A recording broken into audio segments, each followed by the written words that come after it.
It will kill you. Yeah. You better come wanting to do the work. Otherwise, you won't be there long, and it won't be that much fun. Because here's the problem: when you get to the top of the mountain, and the problem with getting to the top of the mountain is you can get to the top of the mountain very quickly now because of the internet.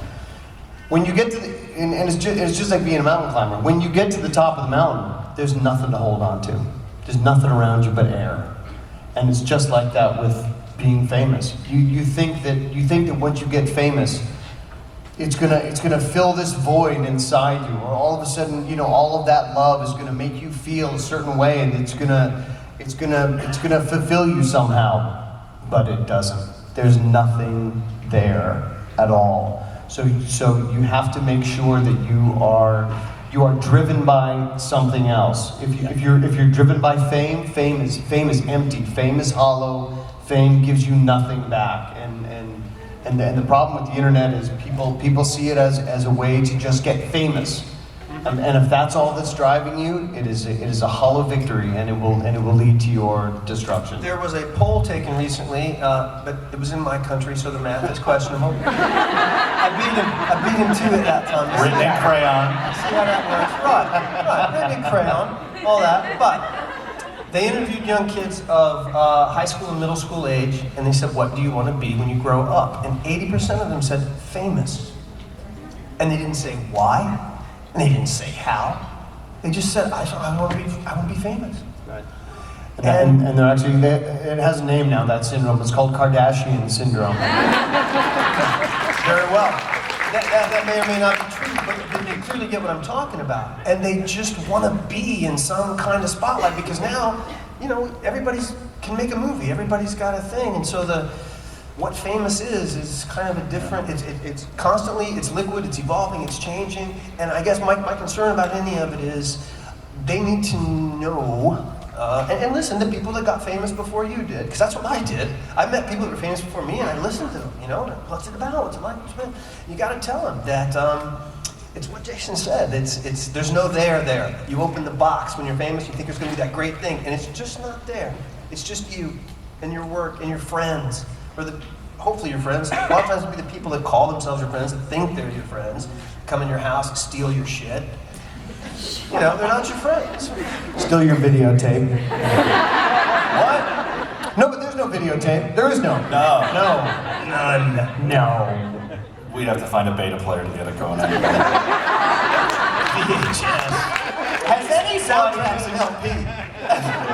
Has anybody ever walked up with just a giant pile of money to try and get the old gang back together for a special? And how many times have you guys They said did. that? Old Navy did that last year. They did. And they did. They had the appropriate size pile. Would you do a one-off? If the money was, or is it about the money? What would it? Let me ask you, because I really, this is one of my favorite things about doing these things. Let me take the temperature of this room. If I delivered to you guys a 90210 feature film with the original cast, how many people would go to the theater and see that? I'm looking at about a fifth of this audience. Okay, that's 20%. That tells me something. Yeah. It's got to be, we've sort of all got to the point now where it's got to be the right thing. We want to act together. We don't want to sit up here on a big long thing like this. I mean, again, we'll do it, but we like to work with each other. So we'd like to try to find something like that. And then, I'm kicking it around. Did you guys watch Sharknado? Okay. I need to admit one thing to you. I've never seen Sharknado, but from now on, instead of saying Sharknado, that's it. It's the hand signal for Sharknado. I'm hearing impaired friends. I think Yeah, I didn't see Sharknado yet. I think we are both somewhat culpable in the whole Sharknado phenomenon, though, because independent of each other, we are both responsible for the fact that Ian decided to do that movie. Because Ian had a lunch with both of us independently, and he was like, he was saying, "Oh man, Sci-Fi offered me this movie. It's really bad." but I'm kind of feeling, and I was like, "Dude, you got to do that movie. Do that movie, man." because I just sat through a marathon of Octo Shark and Malibu Shark Attack and Sharktopus. You know, tell them the full truth here. The full truth. Did you guys see The Lone Ranger this summer, right? The big, giant... Okay, Sharknado... You saw it? You're the only one. Sharknado was to be a Johnny Depp vehicle. And they got hung up in production on The Lone Ranger. They knew it was going to go over, they weren't going to get Johnny. And they thought, well, who else? Who can do this? Ian Ziering. My brother. That's right. So, and that's how it works a lot of times in Hollywood. You're not the first choice for the part. Sometimes they want another guy. He's off, you know, playing an Indian. They came and they got Ian. And I'm going to tell you what. Just from what I have seen of Sharknado, if you find yourself outside and it's raining big ass sharks, that's the brother you want with a chainsaw. Yeah.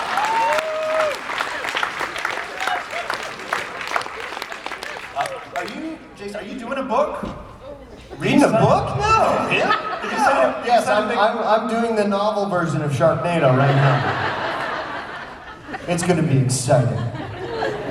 Page turner. Are you doing your memoir? I am currently writing a memoir. I'm gonna donate a couple of chapters to the Sharknado. Yeah. Why now? Why now for the memoir? I I don't remember. know. It just seemed like I don't know. It just seemed like maybe it was time. I don't know. Why not? Apparently he doesn't Why not know. now? Here's the real reason. Every day that goes by, I forget a little bit more. And I'm forgetting. I'm afraid I'm just gonna start to forget it all. I've suffered too much head trauma, and my kids are just sucking every bit of knowledge I have out of my head. I'm afraid it's gonna go away.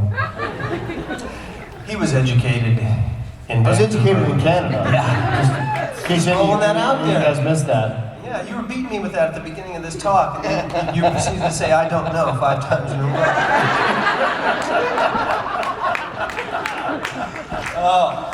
But you know, it's funny, because we talked about that the other night. We were on our way, we went to a movie together. A friend of ours had a screening, and Jason and I and his lovely wife, we went. And it's funny, we were on the red carpet, and I'm standing there, and we have Naomi in the middle of us, and we're taking these pictures. I look over at Jason, I say, yeah, you laugh now, watch, they'll cut your ass out of this picture. Next day, he sends me an email, picture of me and his wife.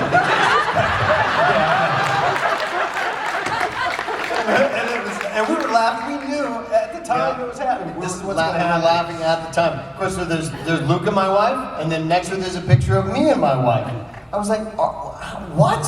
Ridiculous. Yeah. And they're so lazy. Yeah. The media. It was funny though. Of course, that was the American media. That's all I'm saying. TMZ, that's what we do. Jesus. How much? We know that Brandon played hockey on the show. Was that all you? Did you make an effort to bring a little bit of Canada to 90210 when you started off on that show? You know what? I didn't have to. They were looking to bring Canada to 90210. They were, you know, like if you look at how many Canadian actors cycled through that show, it was, you know, they literally. If actors came through that casting office, they would say, oh, where are you from? Oh, you're from Vancouver? Oh, you're one of Jason's buddies? Great, you're cast. On the wardrobe. It was ridiculous. Yeah, it doesn't work that way if you're an American actor up here in Canada.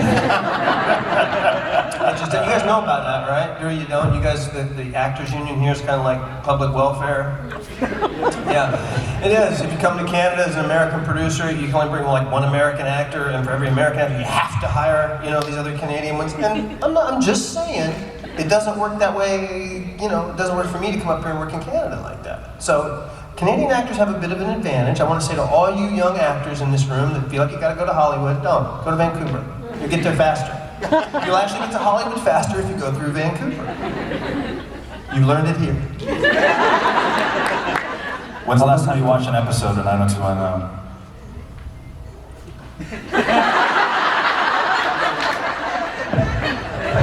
I will say. And were you alone? Not like that, dude.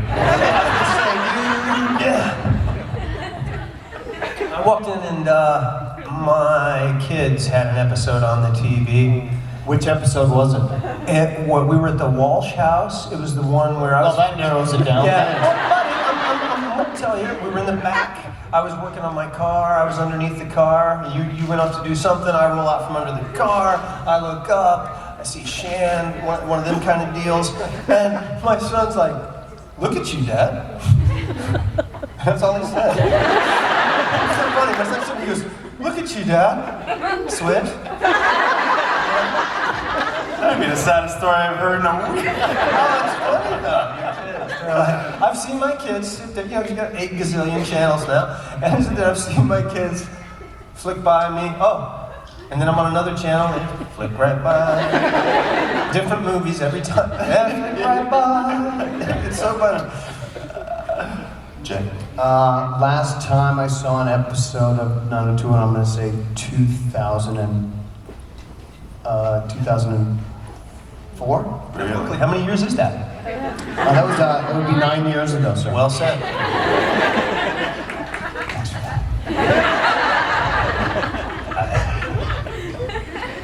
Yeah, but because Jay directed a lot of the episodes, and you'd have to watch them if you directed them. And so I think you've probably seen more of that. Did you ever get sick of seeing yourselves when you guys were on the covers of everything, and you couldn't turn on a station without seeing you, or couldn't look at a magazine without seeing your face? Did you ever get sick of you? Yeah. Oh, I got sick of him. Yeah. Seeing his ass. Yeah, I got really sick of seeing him. With the exception of Rolling Stone, which I went and bought 5 copies for my mother, as you are instructed to do in the song. I didn't, my sister, I think, has a collection of all the stuff, and I just never really paid that much attention to it because, like when you shoot a magazine cover, you got to do that on a Saturday or a Sunday, and you're back to work on a Monday, and you worked all night Friday. So I hate when they'd say, "Hey, they want you for the cover." I'd be like, "Ugh, really? I wanted to sleep on Saturday." And they're like, "No, you got to shoot pictures for 8 hours." And oh my God! So after a while, I was just like, "No, get somebody else for the cover, please. Yeah. Go." But you can't buy into it because you'll start to think, "Wow, I look good on the cover of that magazine, man. Well, I must be something. I must be somebody." And that's death. Where's the dolls? You guys have the collection still, right? I've seen a couple today. Yeah, I've seen a couple of action figures Yeah? today. We prefer to call them action. Sorry. Did I say dolls? Oh my God, I can't believe I said dolls. No, and I said when they, I remember Jason and I went into the producer's office and we were absolutely furious that they had made these dolls without the kung fu grip. G.I. Joe. I said, if I'm gonna have an action figure, that thing's got to have the kung fu grip. They didn't do it. I was pissed about that. You don't own one? There's not one buried in your house somewhere? No, I got one. Oh, okay. Oh yeah, I'm not gonna lie about that. Someone gave my daughter one who kept it. Yeah. It's up in her closet in the box. I used to have one. I don't have it anymore. I don't know what happened to A it. Dylan doll? We'll get you one. We'll get you one, brother. Thanks, buddy. Thanks. I'm here for you. No, maybe I'll ask Santa for one this year. Oh, show me your stamp. Oh, yeah. Bust out the stamp, We got these stamps today. We just found out From Darren Martin. Is Darren here? Darren, you There he is. Darren Martin. Ladies and Darren Martin brought us gentlemen, these rock and stamps roll machine Darren Martin. from the Republic of It's written in French. the Ivory Coast. But because I was educated here in Canada. Canada. That's why he's having trouble with the French. Je parle français, mon ami. Je suis canadien. Mais je parle plus français que toi. C'est ça. Oh, get it on. Hey, Hulk Hogan arm wrestled the mayor this morning. Bring it on! As you guys can tell, we didn't have any fun together working on our show. So it's from the Ivory Coast, and they released these stamps with my face, Luke's face, Turn that around. and they were 200 francs. I'm sure they're not going to be able to see it. No. Although they do have super sight powers because they're Canadians. And they eat their vegetables and carrots because they're Canadian. And their children. No, that's right. the Americans. Sorry.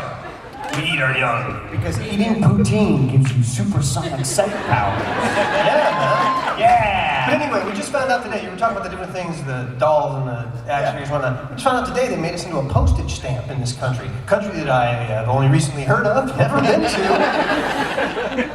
And they formulated a postage postage stamp with me and my brother on there. And I thought that was really cool. I thought that was cool. Now I'm going to go home and try to see, what other stamps they got. Because I've been made into a lot of things. T-shirts, pillows, towels. Never a postage stamp. Not until today. You can't beat that. Woo, takes a licking, keeps on sticking.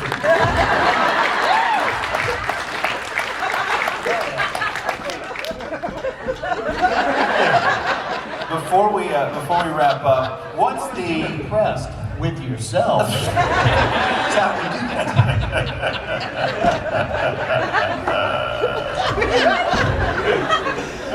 Oh, shit. Dude, you send me a Christmas card next year. That better not be on it. I'll be looking. So funny. Is this not what you kind of hoped it would be with these two guys, though, right? Yeah, you guys having fun? Because we are.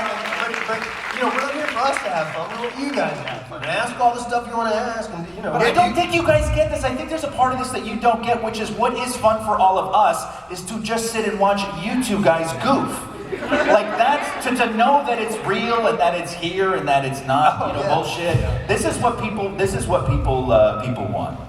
Well, good, because to tell you the truth, what you're seeing right here, it's always been like this with us, and we always... It's just how it goes. We always had a great time, and we always... The camaraderie that you always saw with us on film, and the camaraderie that you saw with all of us on film was always genuine, and we always had a lot of love between all of us on set, and we always had a genuine good time. And not just those actors, but the crew too. We are inclusive of that. I still see members of the crew. They come to my house. I've had Ross and Randolph over this year. I still have. That was just such a special experience for all of us, actors and crew, that we've all stayed in touch. Yeah, and I think that the feelings that we all had on set. I think a lot of that. Although it's a very intangible thing, I think a lot of that feeling comes through it comes through the television in a way. It's strange, but you can tell when you watch a show and when it's really cold and there's no emotional attachment between the people. They're all just sort of walking around and hitting their marks and saying their dialogue.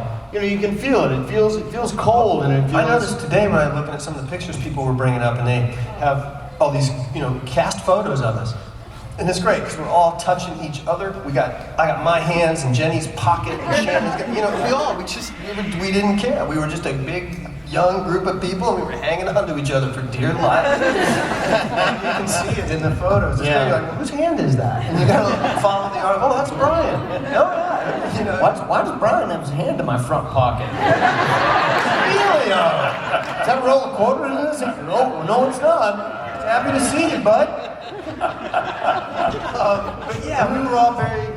It was just a great thing. Because I've been on shows it's not like that. He's been on shows where it's not like that, and we try to make it like that. Yeah, it was a special time, and we all enjoyed our time together. That's for sure. What when you started making money, what was the one thing you guys pissed it away on first, or pissed a little bit of it away on first? I got a tattoo. No. I bought my first and only ever new pickup truck. You bought a pickup truck? Bought a pickup truck, man, big black one, F-350 Ford, 4-wheel drive. Wasn't really thinking about the gas prices of today when I bought that truck 25 years ago, but I did, man. I was very excited. I'd never had a new vehicle, ever. And it was about the third season. I thought, I'm getting me a new one, man. I'm gonna do it. I was driving that Datsun, I was driving that blue Datsun. Yeah, Datsun. And I came to work one day, and I was getting off the freeway, and I downshifted, and the gear shift came off in my hand. I said, I'm buying a new goddamn truck. I'm going to buy a new truck, and I did. I went and bought a brand new vehicle. It's the only time I've ever done that. I still haven't bought a new car since. Wow. Yeah. I just kept buying houses. I can afford a I'm truck. like, yeah, cheap. Yeah, really cheap. Yeah, I know. I wish I could come up with something really. I went out and bought a yacht, and I did that. I didn't. I was the really pragmatic one. I'm gonna buy a house. Boring. Yeah. Pragmatic, dude. You own Sammy Davis Jr.'s cufflinks. What are you talking about? Yes. Yeah, but those only cost me like $400. Yeah. And Because he was dead. he was over to Sammy's house, the auction or whatever. They're rolling out Sammy's stuff, out to Beach. She needs the cash. VC, man. VC had to sell his stuff, man. Jay shows up the next day at work with these gold record cufflinks. Says, "Hey there, Mr. Wonderful." Belong to Sammy Davis Jr. I'm like, what? I'm like, yeah, dude. Hey there, Mr. Wonderful. No, they belong to the Samster, man. Pretty cool. This brother's walking around with Sammy Davis Jr. on. I'm like, that's cool. Guys, I cannot thank you enough. I hope everybody here enjoyed this. And I hope so. Thank you so much. Luke Perry and Jason Priestley, everybody. Thank you. Thank you very much, guys. We'll see you out there. And I gotta tell you, glasses, they're new. I'm having a little trouble with my eyes. Can't quite get the prescription and the stuff figured out. That's, all right. I can't do it. No?